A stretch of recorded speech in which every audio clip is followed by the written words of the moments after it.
ஒரு சராசரி tea shop ஓனரால் மாதத்துக்கு லட்சக்கணக்கில் சம்பாதிக்க முடியும்னு சொல்கிறாங்களே, இது சாத்தியமா? இது சாத்தியமா இல்லையான்னு தான் இந்த வீடியோவில் நம்ம பார்க்க போகிறோம். அண்ட் அதுக்கு முன்னாடி யூடியூப்பில் இதுதான் என்னுடைய ஃபஸ்ட்டு பெரிய வீடியோ. இதுக்கு நீங்கள் கண்டிப்பாக சப்போர்ட் பண்ணுவீங்கன்னு நினைக்கிறேன்.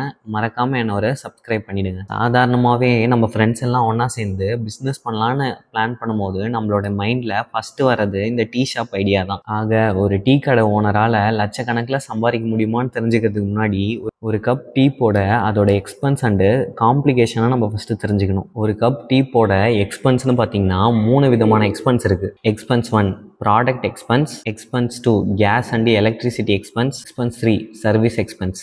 ஃபஸ்ட்டு வந்து பார்த்தீங்கன்னா ப்ராடக்ட் எக்ஸ்பென்ஸில் பால், டீ, சுகர் இது எல்லாமே வந்துடும். இது எல்லாத்துக்குமே சேர்த்தே 6 ருபீஸ் ஆட் பண்ணிக்கலாம். And then gas and electricity expense இதுக்கு வந்து ஒரு 1 ருபீஸ் ஆட் பண்ணிக்கலாம். ஃபைனலாக வந்து பார்த்தீங்கன்னா சர்வீஸ் எக்ஸ்பென்ஸை நீங்கள் வந்து ஒரு டீ மாஸ்டரை அசைன் பண்ணுறீங்க அப்படின்னா உங்களுக்கு சர்வீஸ் எக்ஸ்பென்ஸ் இருக்கும், இல்லைனா அதுவுமே கிடையாது. இது எல்லாத்தையும் கூட்டி கழித்து பார்க்கும்போது ஒரு கப் டீ போடுறதுக்கு எக்ஸ்பென்ஸ் மட்டுமே ஏறக்குறைய 8 ருபீஸ் ஆகுது. இன்றைக்கி நார்மலாக ஒரு கப் டீ வந்து 15 ரூபாயிலேருந்து 20 ரூபா வரைக்கும் விற்கிறாங்க.